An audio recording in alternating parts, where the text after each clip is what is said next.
Today, we are interviewing Sussan Lari, president of Sussan Lari Architect. As a full-service firm, Sussan Lari Architect aims to design and help build functional, comfortable, and beautifully designed spaces for modern living. Sussan Lari Architect prides themselves on maintaining a mindful collaboration with all of their clients, while also accomplishing their goals within budget and on schedule. So with no further introduction, Sussan, I will begin sharing some photographs of a beautiful project that you've designed in your city living collection called Upper West Side Apartments. So I'll get my screen shared here.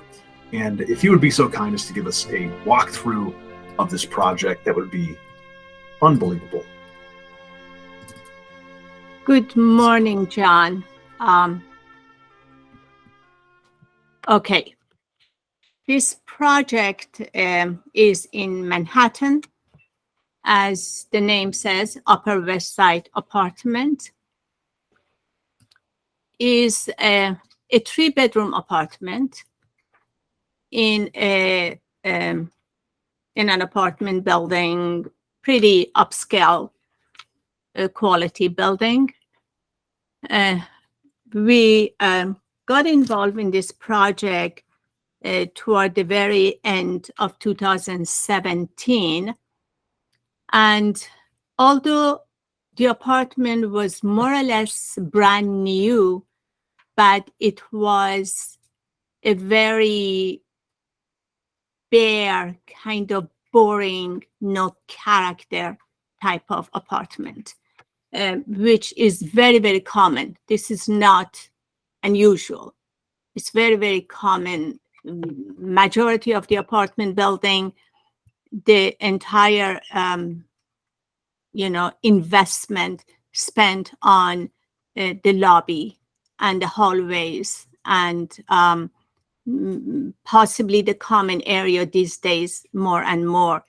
But the apartment itself are just like bare minimum, whatever they could offer.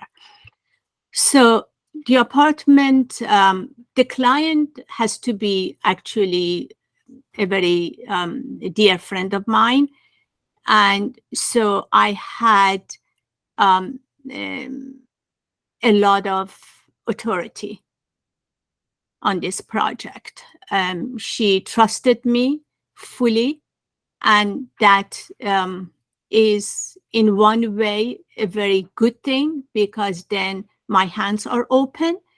And in another way, not very good thing, because then with the full authority comes a lot of responsibility. And so I had to be very, very careful, not make a mistake, but client would say, you choose. So when I choose everything, if she doesn't like it, then I'm in trouble. So, but fortunately, the project went relatively smooth. So a 3-bedroom apartment, you walk into the apartment with a very small entry hallway, and immediately you enter into this space as you see. This view is exactly from the entry hallway of the apartment into the space. So it was an open space, a good size, a relatively square size, to contain all the common areas, sitting area, dining area, and the kitchen, which is on the left side. But then as you would walk into the apartment, typically New York City apartments are, the ceilings are concrete, so you cannot poke through the ceiling. So recessed downlights are out. So that particular feature of apartment building would prevent us from having quality lighting. So what they do, they put a ceiling mounted light in the middle of the room, 1 or 2, and that is the poorest quality of light. Light needs to be coming from different sources. light needs to be a recessed down light, maybe a pendant or chandelier for, giving character. It's necessary to have wall sconces. It's necessary to have, table lamp, floor lamp. And as the light come from different sources, it provides possibility to adjust the lighting for different mood and a different kind of feeling of the space during the winter when we have less light coming in, so we would need more light, and in the summer we would need less light. But one other feature of this project was that, again, a drawback of New York City apartments: lack of storage, lack of cabinetry, lack of spaces for people to put their stuff in. And as you typically go apartment to apartment, room by room in New York City apartments, you open a closet door and it feels like, things are falling out of it. It's kind of very difficult to find your stuff. And that kind of creates a feeling of kind of cluttered space. And I really dislike that. So another very important feature in my work, beside lighting in New York City apartment, is how to provide additional storage space for people to be able, number one, to display their artwork or their, stuff, and two, to have to store things properly so they have a better quality of life. Quite often people say, what is a quality of life? Define it. To me, a quality of life is not necessarily a luxurious finishes of the apartment. That is just visual. And it's just irrelevant, in my opinion. Quality of life, when in the morning when you want to get ready, you know where your clothes are. You don't need to look for it. You know, if you want to play a game, where your game board is. You have room to store your stuff, your kitchen stuff, it's like that is luxury to me. So we had two basic missions on this project. One is how to produce higher quality light. And number two, how do we create storage space in the form of built-in cabinetry that also add to the aesthetic language of the apartment. So best location for it in, again, New York City apartment is all along the window, because typically the actual air conditioning unit, which is the heating cooling system, is a unit under the windows.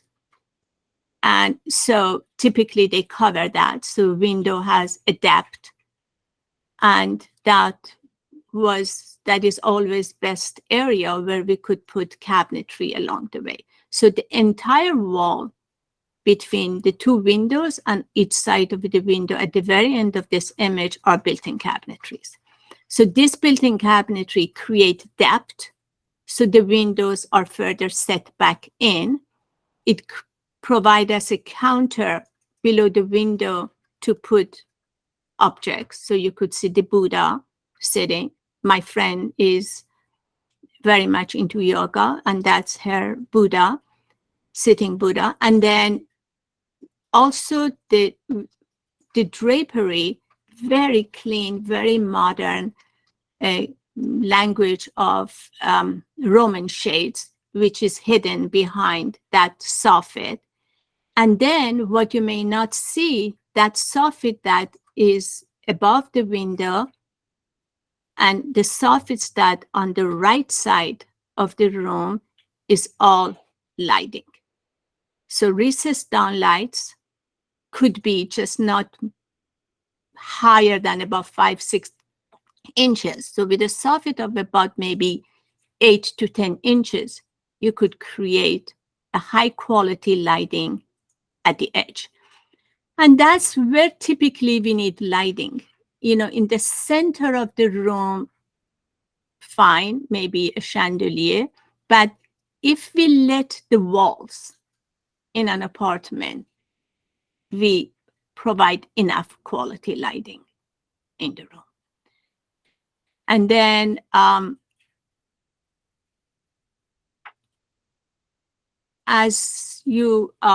the flooring was an existing wood floor. It was a pre-finished wood floor, but we needed to actually refinish it. And we were successful in doing that. And so the majority of the construction for this job was the electrical work to provide higher quality lighting and cabinetry work. And the rest basically furniture finishing. So you might want to go to the next image if you want. Okay. So this is the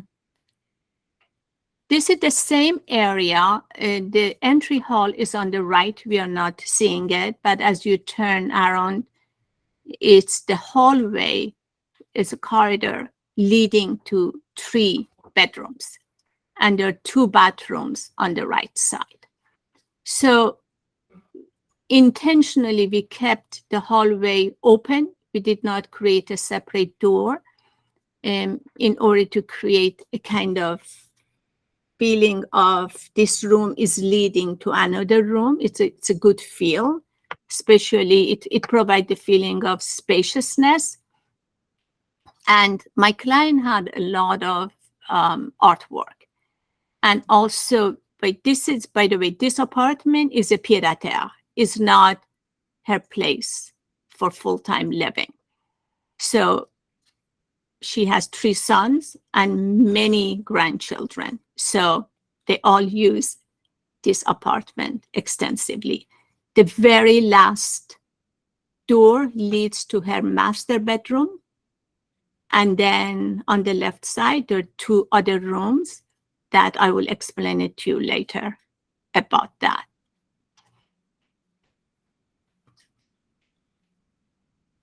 Okay, so basically, that's the sitting Buddha. And then the open shelving was fantastic because she has a lot of, objects, quite often very beautiful, and many books. So that's a way of accessorizing. We have typically issue with finishing an apartment or even a house. It's not enough to furnish. At the end of furniture, the walls are empty. The space is empty. So accessorizing, it's a very, very important part of completing.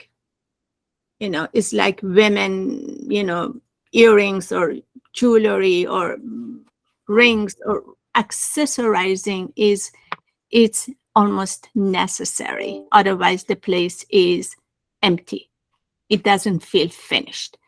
So she had so much objects, and that was wonderful because, as you could see, the place is filled with objects. And then what we decided to do, we designated each corner of the main public area to one of the sons' family. So you see the image on the top right is on the right side. That's one of the sons.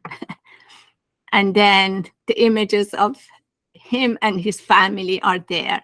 And then each corner that's designated. And we picked one wall for my friend's, her family of her parents, picture of the parents, all gone, of course, but, and her sisters, so.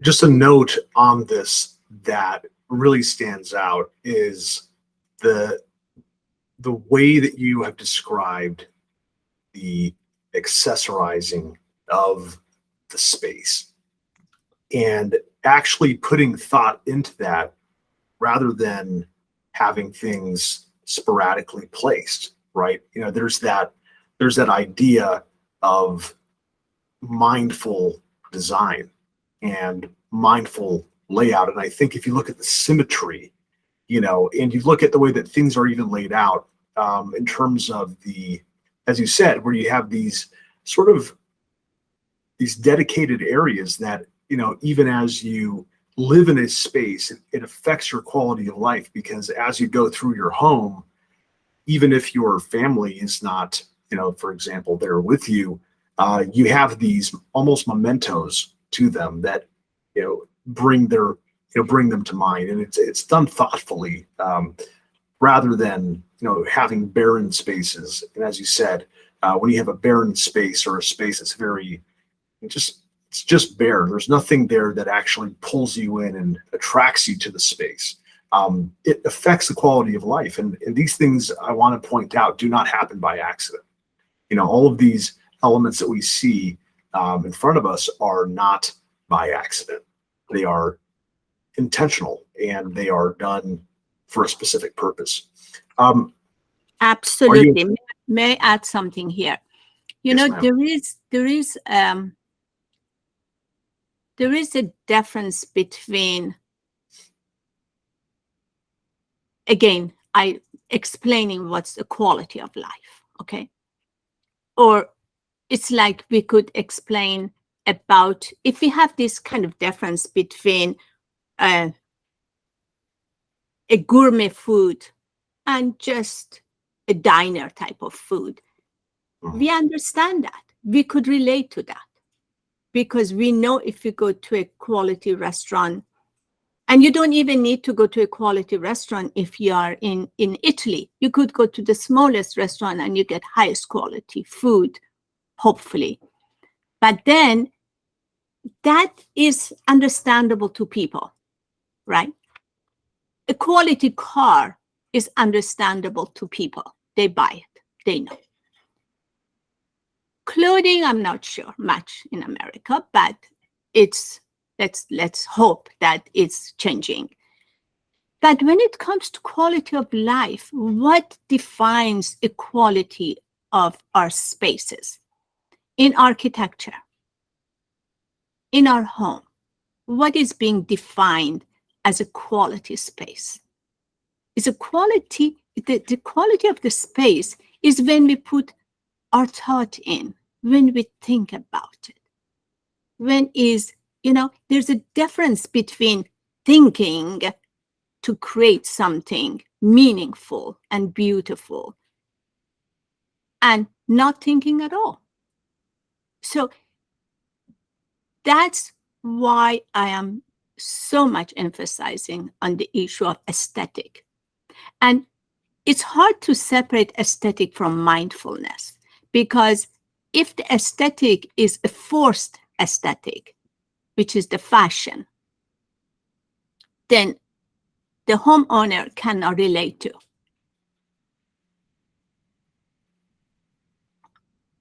So, but if you approach it in a mindful way,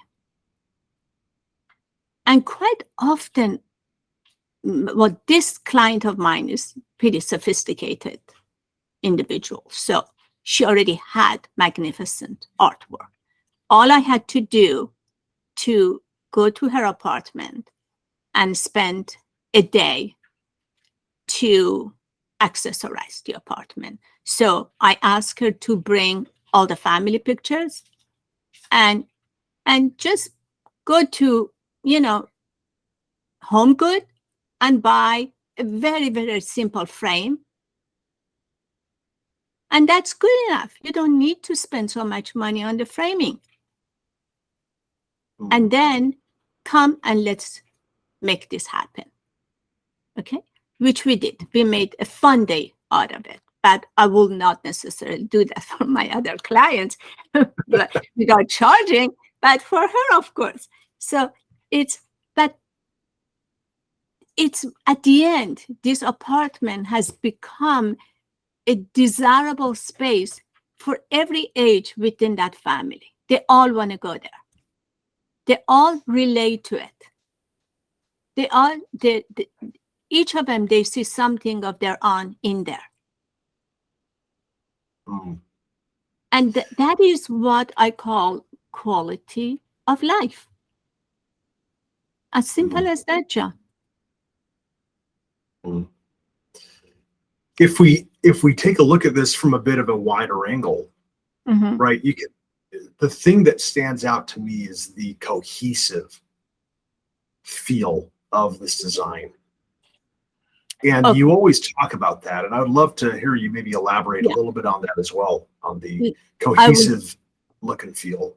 I will do that. Well, at the very early stage of the job, the project, we discuss what should be the design language. Okay. So if we are going to have many artwork, if she has many magnificent Persian carpets, if she has, as we go to the bedrooms and you see it's a lot of, gorgeous fabrics. So when a client has already many accessories, so one has to make sure that the actual background and the design language of the background is quiet. We don't need to achieve interesting spaces with colors if we could add those colors by accessorizing the apartment. So you have to be very careful that how you introduce colors into a space. So the decision was made at the early on that we should go for a language of design where it's monotone. So the monotone look in this entire apartment is a blue grayish tone, but light enough. New York City apartments, it's just she gets enough sun, but nevertheless is a lot of it's not bright. It's not typically homes that are so bright. So I lost the image, John. Yep, I did as well. Hang on one second. There you go. Yeah. Okay. So for example, the color of the cabinetry, quiet, calm. Color of moldings, quiet, calm. Walls are all wallpapers, but wallpapers are amazing these days because there are, in the mindset of many people, wallpapers are the flowery stuff that used to be 30, 40 years ago. They haven't moved on yet. But wallpapers today is basically, we have options of providing textured walls. And by providing textured walls, it gives a very nice finished look for the background of an artwork. So the wallpaper, if you go very close to it, you see that there is a horizontal linear soft line on the walls, which gives enough texture. On the left side of this image is the kitchen. So for example, the language of the color of the kitchen is slightly different than the cabinetry on the right. It meant to be slightly different, and the stone is a very magnificent granite stone. I don't use granite on kitchen counter anymore because granites happen to be kind of loud and stands out, and I like quiet language.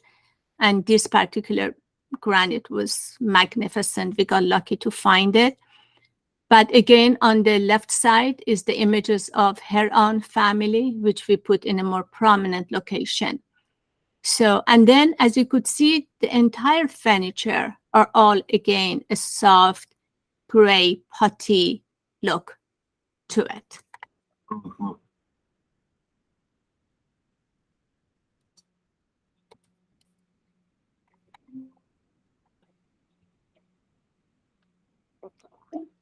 Okay. So, so that's the space. Okay, here is actually a better view of the kitchen. Kitchen is slightly, the color is slightly different. We did not move the appliances around.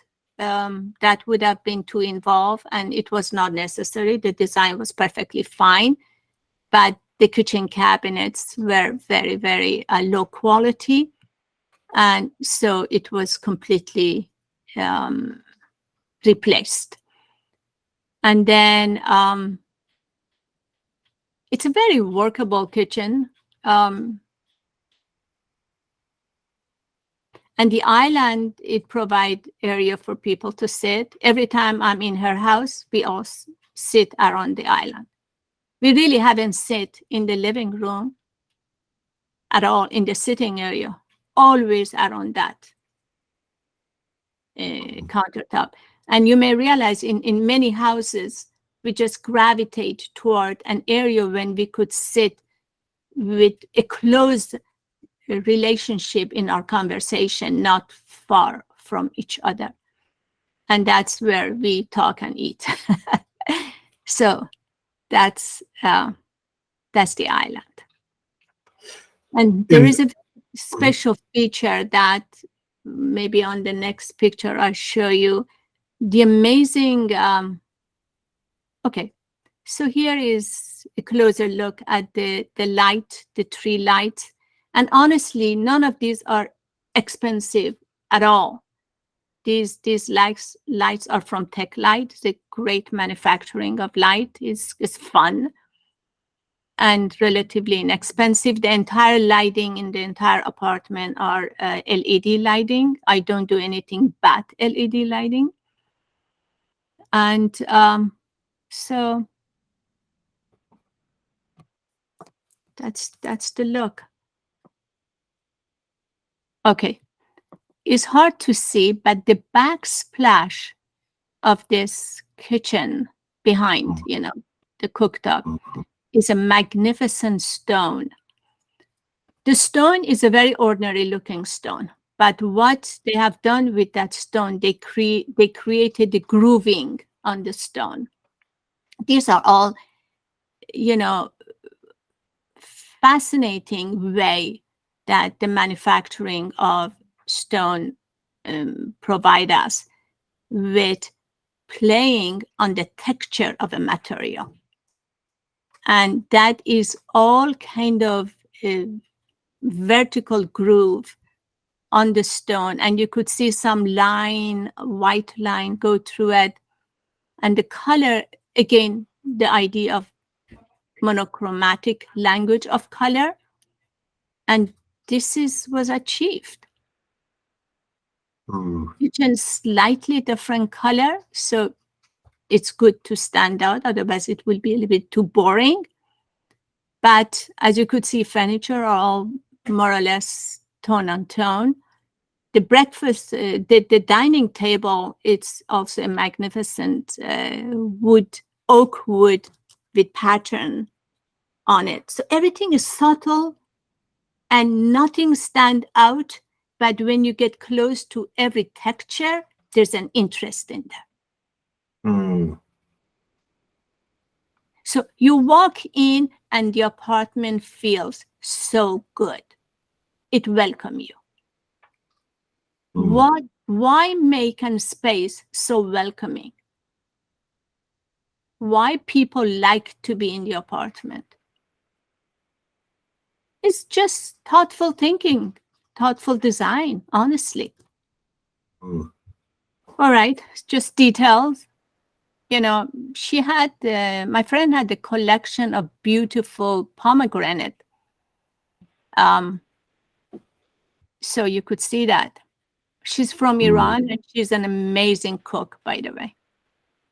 So, and then color, we brought color through the accessories, like those pillows. Throw pillow, lumber pillow on a very subtle, simple, you know, on the love seat.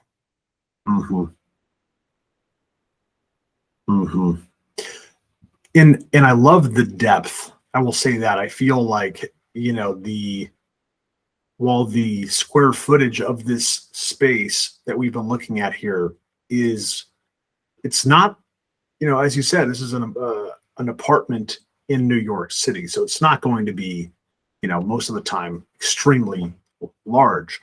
But you have created a sense of depth in space, which is a phenomenal feat, I think, to create that sense of you can stretch, and you have that ability to feel comfortable. You know how you get that depth, John?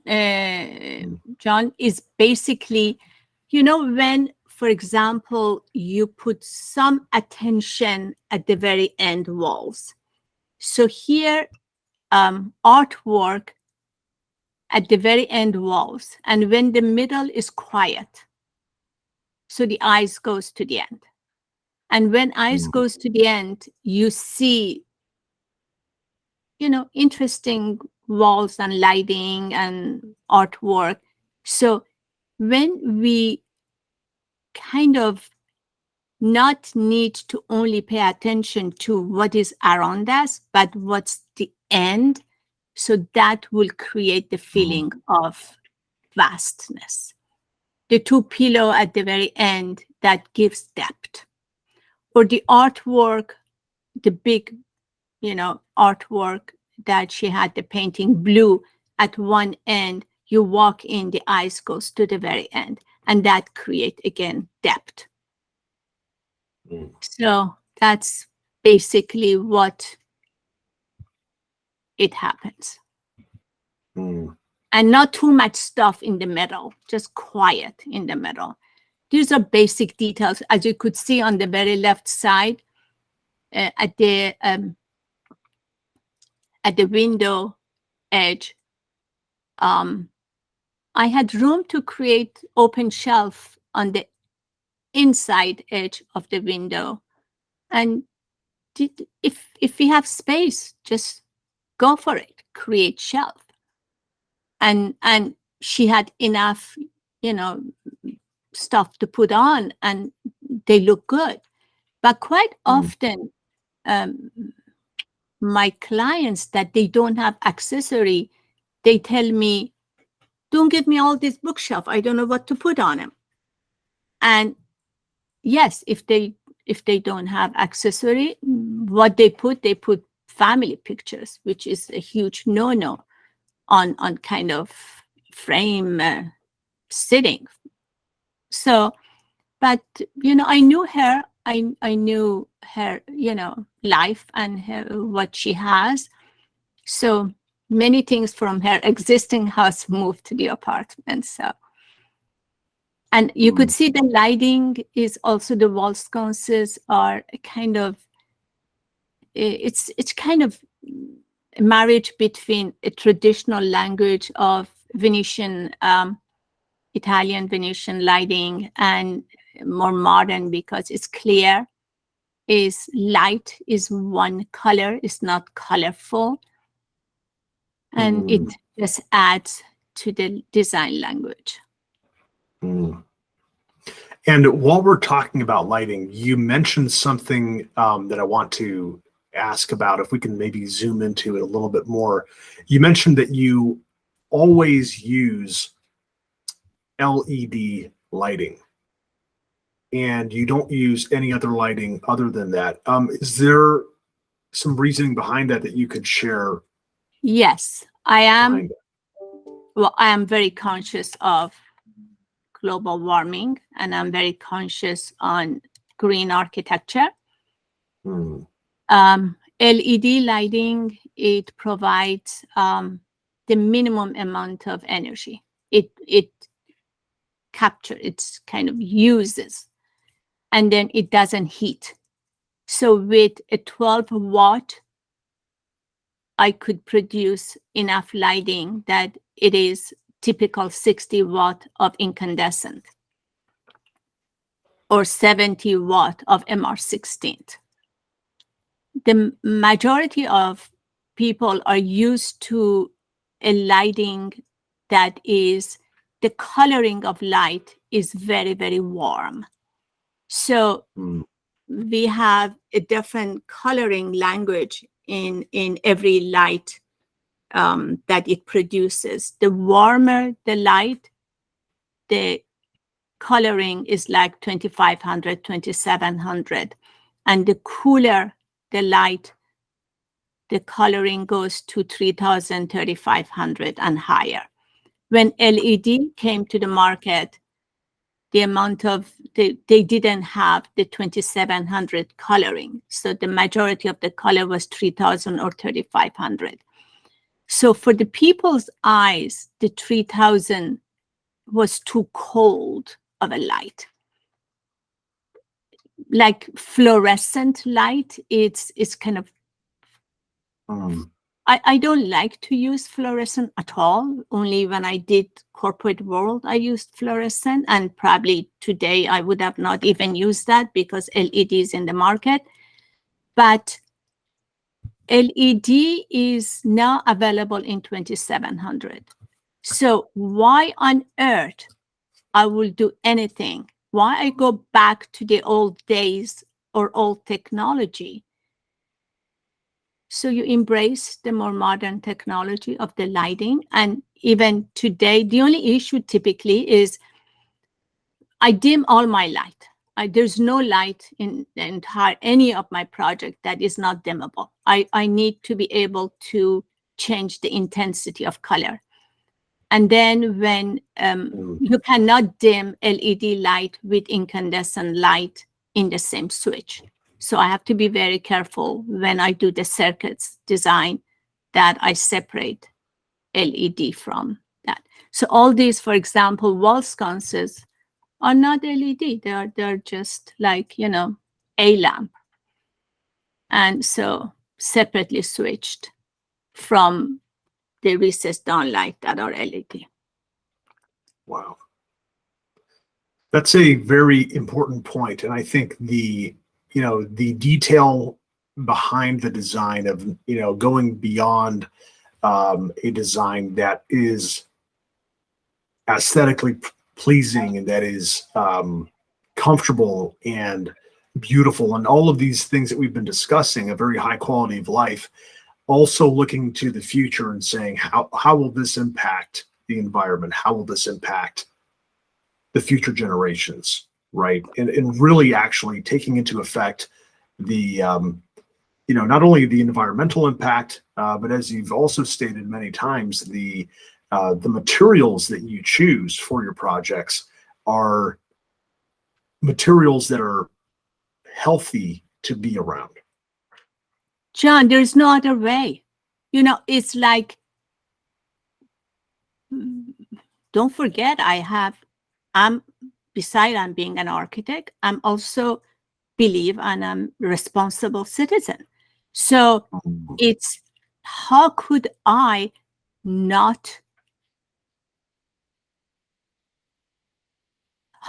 ignore the fact that we have global warming? How could I ignore the fact that certain products are unhealthy and certain products are much healthier? So it's like knowledge is incredibly important to be a responsible designer. So the necessity of us knowing and understanding what is available in the market, there is nothing that we choose in our office or specify without completely knowing the product, completely having an understanding of how this product is being made and how it works. It's just like, there is no half a way of doing stuff. I just refuse to do it. I completely agree with you, and I think it's a very underappreciated and vital part of architecture. I agree with you. I was at AIA convention in Chicago about a month ago, and The institution, fortunately, are in the forefront of making the member to follow this, green architecture. Be careful in what we specify. We specify products. And if we specify the products that are good and healthy for the project, it's a contribution to a direction of thought or thinking that is good for the society. So but how many architects follow that? I don't know. And that is, I know I will follow. And that's, I know my firm is following. And I take pride on that, John. And if my clients understand or not, I've had kind of argument with a client who insisted to have MR16 because she did not, like the cold look of it, and she would not get convinced. So there are, not that I'm going to win every time, but it's not a battle, but it is just, I think it's my obligation to let them know, and I will insist on it. At the end, they have to choose. They have to accept what I am suggesting. Well, that's the truth of it, right? Is that, that's why it's so important to, when you are choosing and when you are deciding who to work with, it's much more than what meets the eye. It's much more than the surface of the design. And it is, that's the importance, and we talk about it all the time, is the philosophy behind the design, the philosophy in terms of why did you just, even going back to the island in the kitchen where you have the proximity to be able to sit and have an intimate conversation. Maybe you're drinking tea, maybe you're having a meal together, right? It's beyond just, okay, here's an island. It's going beyond that and saying, well, what is the use of this if we're going to be 3 feet apart from each other? Why not make it more, so this is, I guess for me, this is the big, one of the big takeaways is that there is so much more to architecture than, as a layperson, what we would see. There's so much more than what, it's a lesson of life, John. It's a lesson of life, because the space we create, it dictates how we live. Undoubtedly. No doubt about that. So when we talked before that, the importance of having the design of our home to fit our modern lifestyle, that's what I mean, right? So I know how, I will never claim how people should live, but I know what make a good, how to design and space to promote good life. A lot of it is our head also, John. A lot of it is our attitude toward life. A lot of it is, if you're social, if you're, our lifestyle, whatever. So a very important part of our work is to get to know our client, because at the end we're designing for them, right? And then in that conversation, that they also get to know me more, and then they open up. They allow themselves to let me know more about them.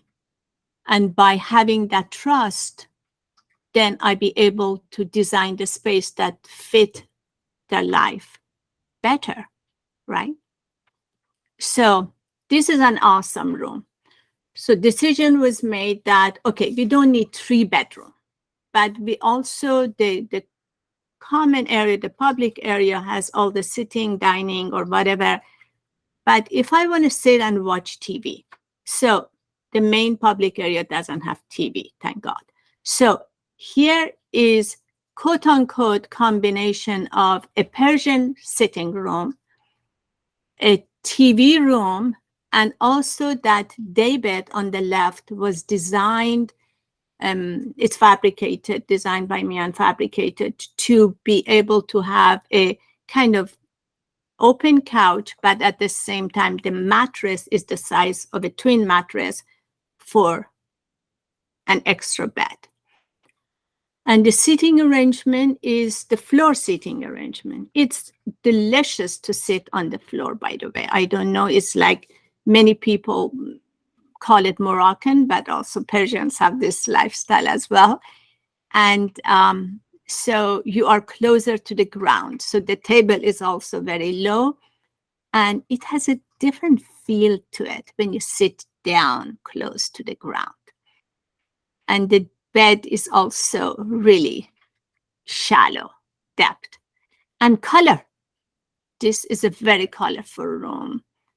And you could see the carpet, you know, it's, you could see in many kind of, you know, Persian houses that they covered the entire floor with carpet over carpet over carpet. There is a hotel in Tulum, I think called Nomad, and their common area, their lobby, you walk into the lobby and their sitting area where people sit and gather, the entire floor is covered by carpet after carpet after carpet, and then all sitting arrangement on the floor, and is amazingly popular space. So it's being used also in hotels and not only in rooms. So that's the room. It's beautiful. And is most used than any other room. So additional detail. You could see the lighting. So brought the light down, hung from ceiling,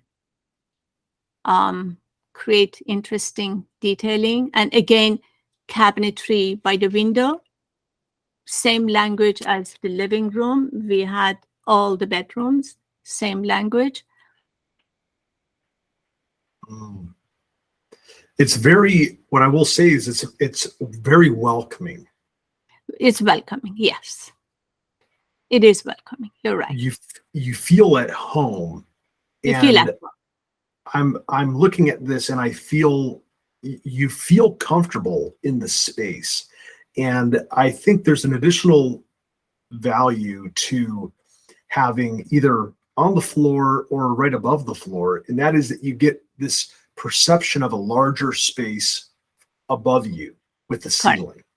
Correct. And that's a great, you know, I don't want to say almost an optical illusion, but it gives you that space, that feeling of you, again, you have that comfort in that extra breathing room where most of the time, if you were up much higher, you would get a sense that your ceiling is cramping down on you in some cases.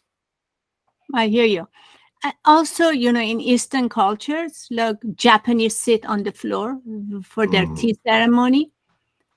You know, Moroccan, Tunisian, Iranian, that sitting very close to the ground, to the floor. It's a very cool feeling.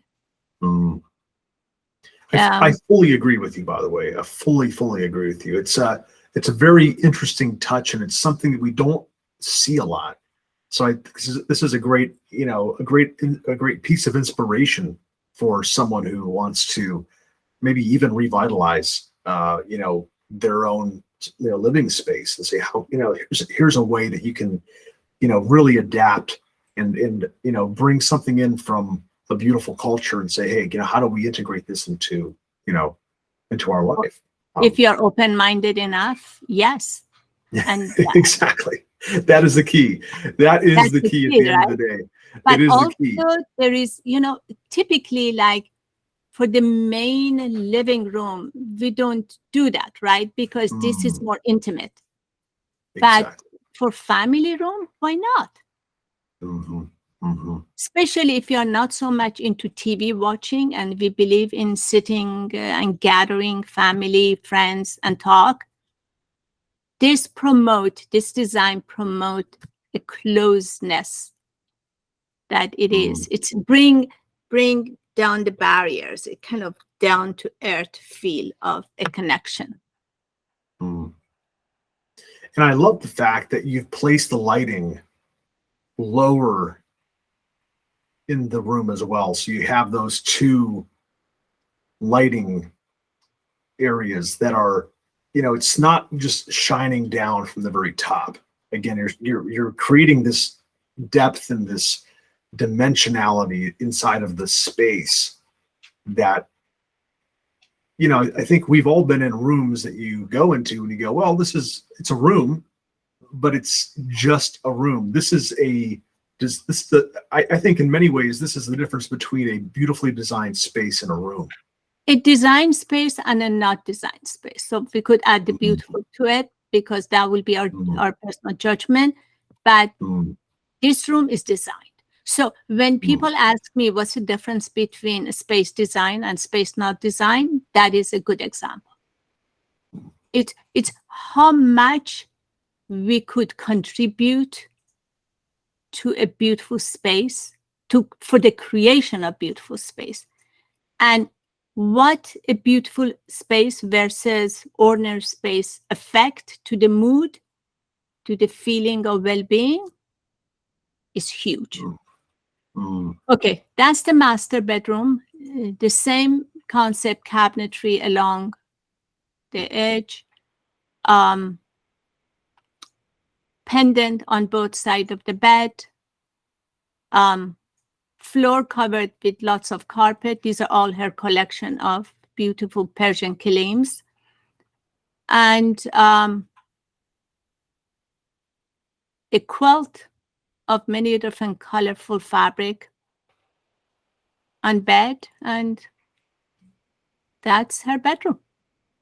And a Japanese-inspired wallpaper, calm, quiet behind the bed.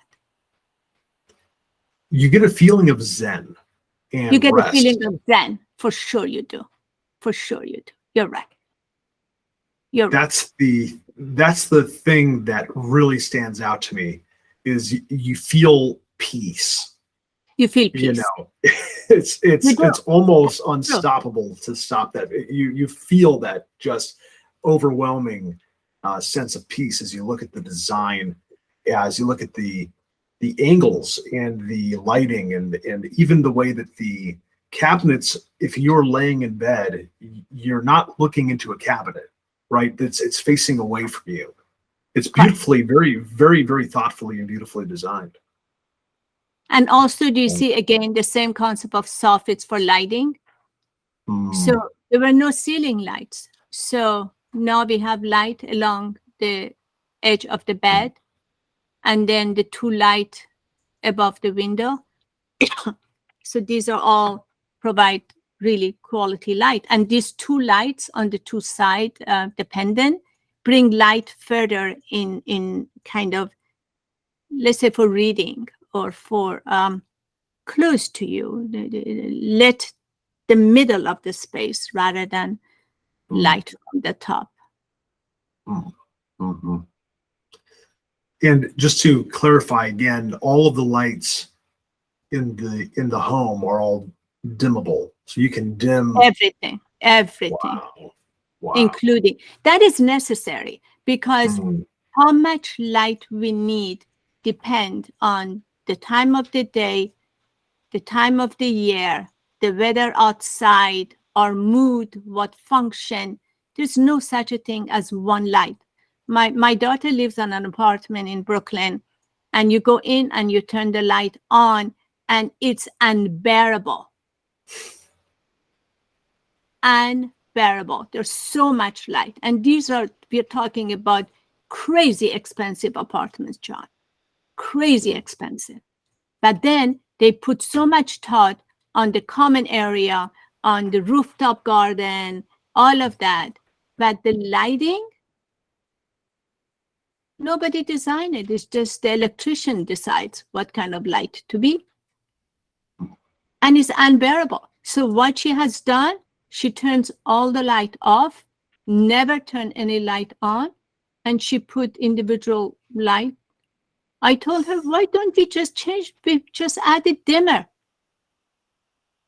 By adding a dimmer, you could change that. I haven't been able to convince her, but whatever. This is gorgeous, though. I tell you, this is really, as I look at the different images around here, it really just brings to mind the impact. Again, looking at some of the items and the elements that are not immediately thought of. When we think about design, how often are we thinking about when we are, when it is 10:30 and you're reading a paperback book? Do you really want extremely bright lights shining from all around you, like if you were in some kind of industrial setting? Yeah. And it's like you said, I mean, does that equate to a better experience? Undoubtedly. Does that equate to better sleep? Of course. And if you're waking up in the morning and the first thing you do, if you're up before the sun and you turn your light on, and you just get this bright, harsh light, how does that impact the rest of your day? There's even a study around this, and I know you're probably aware of this, but a study on how light impacts our emotions and even our hormones, and the ability for us to have a malleable experience of that and to think through that, in advance, is truly phenomenal. John, in corporate world, every project has a lighting designer. Supposedly, we assume they're good and they know what they're doing. But then in residential, everything in residential design is being ignored. The fact that the world or America not pay attention to the quality of residential design, it's mind-boggling. These are your homes. This is where you spend time, and after pandemic, far more hours at home. So how could the design of our home be irrelevant to us? And how could we assume that builders who build these apartment buildings ever so thoughtlessly be good for us? How could we won't wake up to the fact that there's a solution to this? There's a better way of doing this. And how could we be indifferent to it?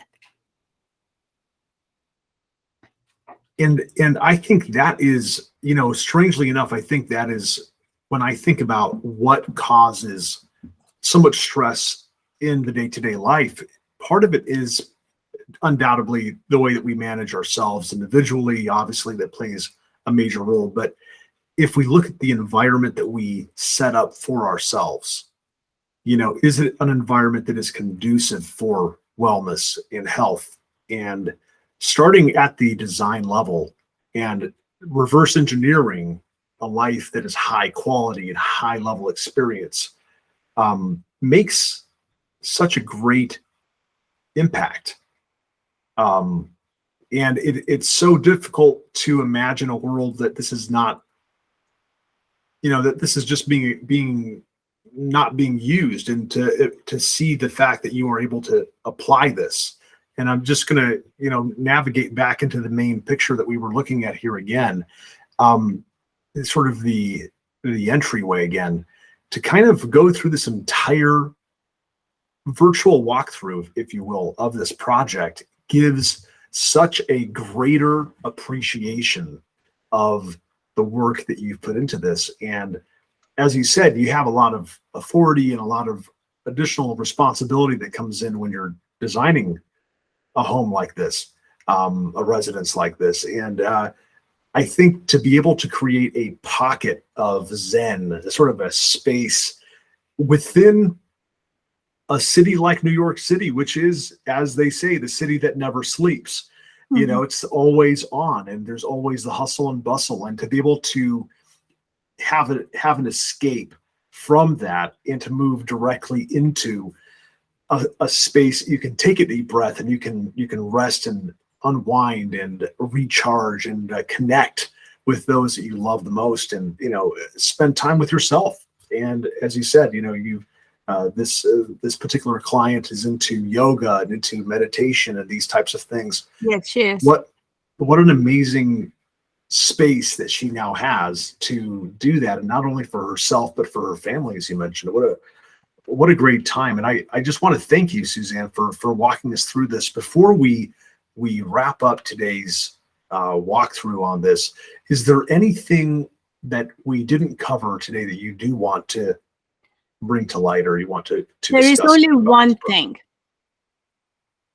Quite often, solution to our issues, we look for much more complicated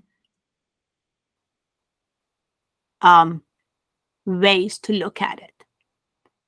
The same way that I approach quote unquote well-being and health, so much depend on what we eat, how we sleep, how do we manage our stress. And then we always go to doctor for medications or for complicated solutions. But at the end, it's purely a simple change of our attitude and our lifestyle. It's kind of maybe weird comparison, but the way I see it is how we could improve the quality of our life, the area or the part that we have control on. Many things in our life we do not have control on, but we have control of our space. We have control of the sanctuary we create for us. And that is not complicated to have it designed well. It can be done. Why we don't think in that direction? Because we think that it's not easily achievable. The issue that it is not true. It can be achieved. Design matters, John. Quality design matters.